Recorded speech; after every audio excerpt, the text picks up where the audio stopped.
In the essay Slavery, the author Walter Johnson tackles the concept of freedom as it relates to the title issue, and in so doing brought forward to me the term alienation. Karl Marx uses this term when describing the labor force in a capitalistic society. Even Marx looks at slavery through a clinical lens when using it to argue his points related to the class struggle. So alienation within the context of our reading impacts empathy, which in turn fosters extreme indifference. We were, in effect, a country full of sociopaths when it came to other races other than white. So where does this alienation stem from? People aren't born that way. They have to be guided in that direction.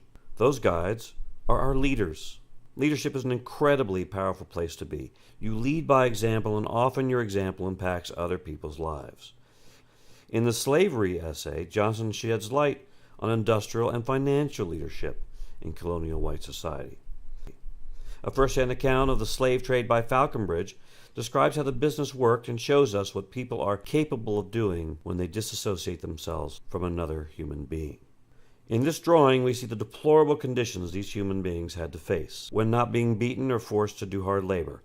But to a businessman, it was an efficient way to get the most value out of his cargo. You can see the attention to economy. So where was the voice of conscience during all this? Where were the civic leaders? Where were the religious leaders? Surely they have something to say, right? Well, some did. It wasn't a complete acceptance to the practice of slavery, but the alienation was not so easily recognized and never addressed. We just have to look at our treatment of the American Indians to see alienation minus the slave trade.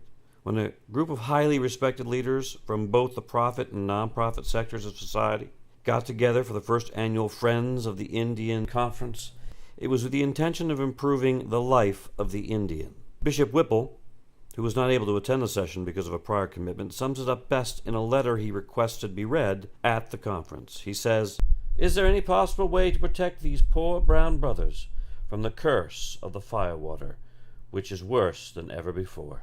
Ought not Congress to provide for administration of law, or reserve by making the agent of someone a stipendiary magistrate?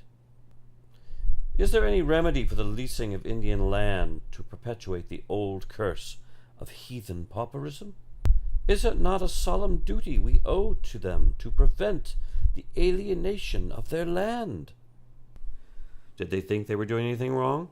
On the contrary, they thought they were helping their poor brothers and sisters, and to that end they chose to educate the Indian out of the Indian. Carlisle was the flagship Indian school that all the other Indian schools aspired to become. Most of these schools were owned and operated by religious institutions.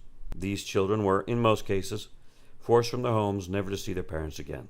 Those that did return home found they were alienated by their tribes.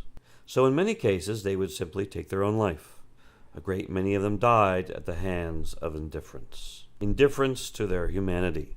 Out of an estimated 10,000 children to pass through Carlisle, less than 300 graduated. Alienation. Marx coined the phrase when he was referring to class, but its influence on acceptable norms has been the linchpin of a great many crimes against humanity in this nation's history.